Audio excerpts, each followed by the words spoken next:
Hello, viewers. We welcome you again to another episode of the Pew and the Pulpit, coming to you live from Anglican Church of the Holy Spirit here in the Bronx. We have again in the studio today, we have also invited Barrister Oluchi Agbanyim. She's again here today to continue the series last week.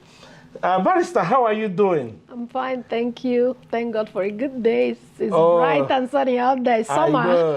It's summer here, right? Yes, I like summer. So we are very delighted to have you in our program. Remember the last time when you were here, we talked about visiting visa, we talked about immigrant visa, we talked about possible ways of people coming to the U.S., either to migrate or visit, or even to come see how things work here as tourists. But today we want to talk about the EB visas. Yeah. So I understand you have in-depth knowledge about EB visas. So can you tell us what is EB visa? Yeah, so they're mostly employment, the based visas and or merit-based. These visas are usually granted for people who are coming here to either work or bring in a lot of experience. America is a country that likes to take, and indeed many other countries, but the US in particular likes to take the best.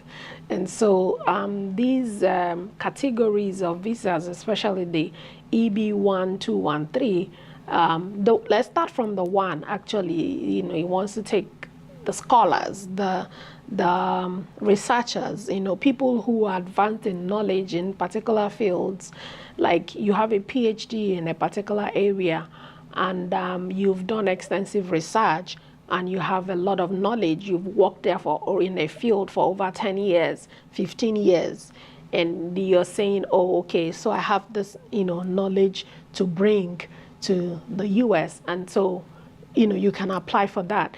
And in some, cases, for like example, the EB2, which is similar to the EB1, it could be an organization that wants to hire you because of this knowledge of yours. And so when they are applying for it for you, and you can do the EB visas, two ways, either in country, meaning you're already in the US. Like say you came as a student, you finished studying and you want to change your status, which is called adjustment of status, changing from student visa or any other kind of non-immigrant visa status that you have to the immigrant visa status, which the EBs fall under.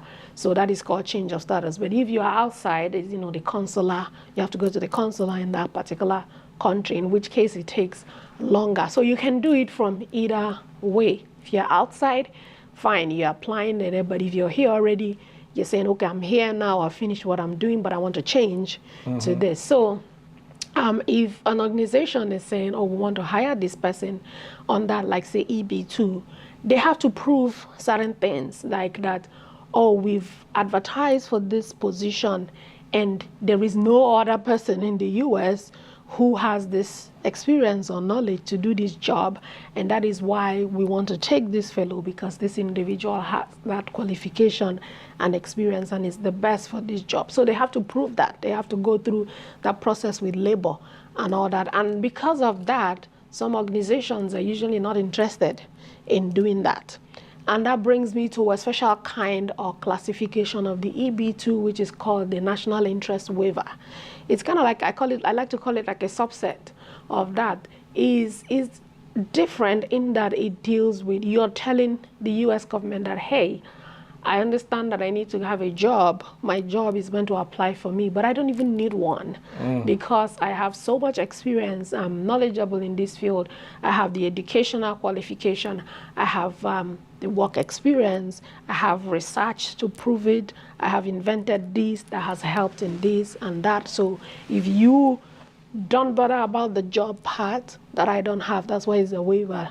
If you grant me, the status to stay and a green card, this is what I'm bringing to the table. These experience that I have, I'm going to be putting in and so and so, and it will help create jobs and grow the economy. So you have to sell that to them and prove to them, and if they buy it, agree that's when, it flies. So someone can actually sponsor themselves to the US? Yes, the NIW is called the self-petition. You can apply for yourself. That's why it's called the self-petition. You don't even need a lawyer. If you can do it by yourself, you can read it up and apply for yourself. But I also advise people, it's good to have a lawyer also, because, there are, and the thing about the immigration in the US, you'll find out that they have some kind of like specialization in different areas. Like even in the immigration, there are some lawyers who are so good in the marriage one. There are some good in asylum. And then there are some that specifically do like these EB areas, employment based. So that is that's the areas that they specialize. And so when you're looking, you can actually go through their websites, find out the cases that they've done, the areas. They'll tell you the ones that they're doing, the areas, the services that they render. So they try to specialize. Of course, that doesn't mean there aren't lawyers who do almost all the immigration. Well, you also have to be careful. If someone is jack of all trade, will they be master of all? So of course. Yeah. So, but for the NIW, you can self-petition. You can do it by yourself. You don't need a lawyer. That's why it's called self-petition. You're trying to tell them, hey, I'm qualified for this. But it entails a lot of documentation. You have to bring not just your certificates, but the work that you have done has to speak for itself. That is what convinces them. If there's a lot of people in STEM, people in the science, technology, and all that, people who have, even in arts, business, anything indeed that you have been doing, if you have written things that you've maybe published in that area, that is the best place to present them, to show, hey, I know so well about this, I've been written about it, I'm even peer reviewed, or this is, like those are it requires a lot of work. That's why some people are not really interested in doing it, because, you have to bring all those and submit to them. Exactly. And then there is also the EB3, which is a little bit of a lower, that one doesn't really require you to have like a PhD or master's, but you need to have also requisite skill in a particular area. And then there is the EB4, which I believe you know more about that category, because that's where the religious, workers come under. Yes. And then the EB5, which the investment, those who have at least from $500,000 and above, if you're coming to invest it in a particular business or an area. Oh, America will be glad to have you because they need your money. Yeah, $500,000. At least that's not naira. From Take that no up, yes. So that's like how many million naira? True. In billions, right? It's running that high. Yeah, because there are a lot of people back home who have money. They don't know what to do with it. They don't even know they can even migrate to the US with their money. True, some people and also don't obtain a visa. People have limited knowledge. Sometimes they only stuck with only asylum and marriage. Those are not the only ways. There are other ways that if you go to the USCIS website, the United States Citizenship, Immigration and Citizenship. Yeah, if you go there, you will see all these categories. There you have the basic knowledge of them. And if you look around the different, also do research, you'll find like different law firms that are different articles, really, a lot written about these different categories, that you can get a lot of knowledge and not just take what people say on face value. Do your own, research and try to learn more about these other ways. Some people have money and they don't know what to do with their money. They don't know that, this is one of, and not just even the US, the other countries that you can go, to invest, and you'll be allowed to live there, really, because everybody wants what's beneficial to them. Wow. Sister Luchi have really, she has dealt with these immigration issues. Now, I want to ask, if you migrate to the US, for those who got migrant visa, and you are now permitted to live in the US, do you by chance know if that person can finally become an American citizen? Absolutely. That's it's called is it pathway to citizenship? Pathway I to believe, citizenship, yeah, something like that. So yes, but you know, first of all, you have to start. Like I said, you can do the immigrant application either in country or when you're outside. And when you get, if you're in country, for example, say you're changing from student visa or whatever any to becoming, you know, a legal permanent resident, you first of all, when you apply for it, and depending on, you know, what you're applying for, if it's the marriage, the form is different. You know the exact name. Most of them are usually I or one something something, you know, based on numbers. And then, you know, the one for employment based or whichever one it is. When you apply and is approved, the next stage will be applying for a green card. Sometimes the applications require that you do it concurrently. You can apply as you're applying for that, like say you're applying for the EB2 or the national interest waiver, you can as well apply for the green card together, even though you don't know if they are going to approve it or not. If they don't approve it, of course, your green card application is a waste. But if they approve it, then the other one kicks in immediately.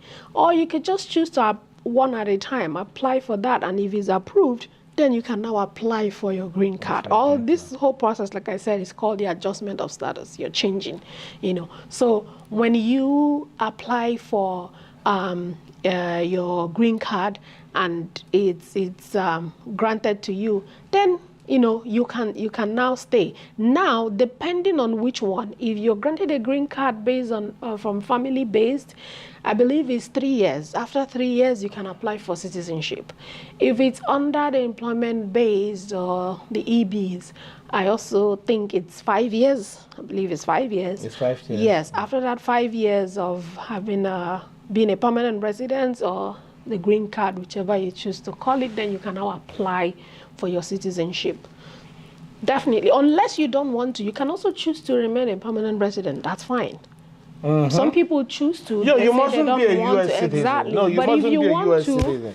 I mean, you get most of the benefits of traveling, coming in, doing your business, working freely. So you mustn't be a U.S. citizen. Absolutely. But if you want to, yes. there's also chances that with those visas, and so you can is when you read up those and know. So like I said, for the marriage-based one, family-based one, after 3 years, the marriage in particular, I know it's after 3 years, then you can apply. Yeah, for clergy brothers who may be watching this program, because of course it's aired in an Anglican TV, ACNN, Abuja, and clergy brothers who wants to work in the U.S., I think the process is a little different because they have to apply here with US. A church here have to apply for them. And if the church that can only apply for you would be a church that have been granted the status of 501c3. Churches that have 501c3 and they're able to show cause that they have money. The church must have money from 50 to 100,000 in their account. That's to prove that they will be able to pay the priest if the priest actually comes.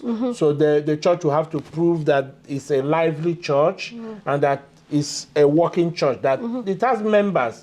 It's not just some sort of home where people come, and they have to also prove that if we get these people over here, they're not going to be burden to the government. We will take care of them. They are allowed to come with their family. So the principal will be coming on R1, while the family will be coming on R2. And basically, you stay with R visa for 2 years. You are allowed to go back after 2 years. But if you want to stay, you are also allowed to file and adjust, to extend your visa for another 2 years, which within the period of 2 years, if the church is comfortable with you, they can also file green card for you. And that's the process it takes. But the church, everything is on the church. The church must prove by giving you a contract. So while you are still in your own country, a church here will file for you. And they will prove that they'll be able to give you both insurance and all of that. So it's not usually an easy thing. It's not something people will just work in. But it's a doable thing. Yeah, It's sure. a doable thing. So The one thing that I do know for sure with the immigrant visas is that while you're doing applications outside the country, the process usually takes a little longer than for someone who is is the in country. country. Yes, That I is agree with usually you. I agree the with you. case. So that's why for some people, they always prefer to come in first, either maybe through visiting or through any other means, legal means, and then they can now try to change. But if that's not the case, why not? You can apply from wherever Yes, like in outside the and- religious visa. I don't know about. I want you to throw light on this. In the religious visa, the other one, you are not allowed to work with another church. It is that particular church that fights for you, that you are coming to work for them, and that's where you will be working. Is it the same with TB? Yes, yes. Most of the time, when you are allowed to work in a particular place that have applied for you, you only allowed to work in that place. You know, that's why they applied for you to work for them.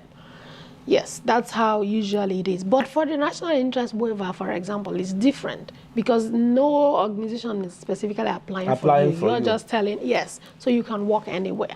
But if in any case, an organization or company applies for you, then you're stuck with them for the duration of a time. And if they decide to withdraw, Well, that means you fall out of status. That means you'll be thinking of going home. Or getting another one to file for you, you know, which is usually not easy. Like I said, most organizations do not like going through that process because they have to prove these things. They are the ones spending money filing for you, and they have to convince the government, the labor and code to say, we don't have any other person. This is the only person that can do this job. Imagine saying, you don't have any other person in the whole of America that is interested or have the skill to do this job. Yes. Viewers, we are indeed very grateful to Barrister Oluchi Agbanyem, one of our finest. Like I said when we started, she was here last week, and she's here this week again discussing immigration. I believe that she has done justice to this topic. We are very grateful, Barrister. Thank you for coming. Thank you. It's been our pleasure to have you in the Pew and the Pulpit. My pleasure too. And for us to talk to, because of course the program is called the Pew and the Pulpit. Yes. So those on the pew want better life. Like Americans have a slogan that says, American Dream. So we are discussing American Dream. So, and it's not a bad thing for a member of our church or friends or those who follow us to come to the U.S. But I want to leave people with this thought. I've heard a couple of times where people say America is next to heaven. I say that's not true. America will even be later classified as next to hell. But if you are coming to America because you want food, yes, we have conquered food. America has food. America is no longer going through hunger. At least if you are walking on the street, you might see people who might give you food. Food is not a problem, especially during the summer. Go to all these parks. You'll find people eating. They will give you food. But in terms of every other thing, no, America is not heaven. Heaven is still very far from America. Thank you, viewers, for tuning in today. Don't forget, the 1st of September is our 5th year anniversary. You are invited to be here with us, and just come share our joy, come share our success with us. It's also our harvest Thanksgiving the same day. Come and remain blessed. Thank you, and God bless you. Hey, I welcome you to the Pew and the Pulpit, coming to you live from the Anglican Church of the Holy Spirit, Bronx, New York. The address is 3840 Seaton Avenue, off 233rd Street, when going towards the highway. And the address is, the zip code is 10466. 10466.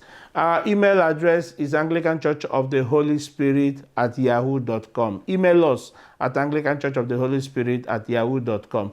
The phone to reach the church by phone, 929-944-3424. 929-944-3424. Come, we worship every Sunday at 11 a.m. it's just a 2-hour service. We are a live and happening church here in the Bronx, New York City, and in the center of New York City. And we are a welcoming congregation. We worship in English. All is welcomed, but we do not believe in gay marriage. So don't come expecting to be wedded in our church, because it's not part of our tradition. We are part of CONAM. CONAM is Church of Nigeria Mission in North America. So we're a full-fledged Church of Nigeria Mission here in America. Come and be blessed. Thank you.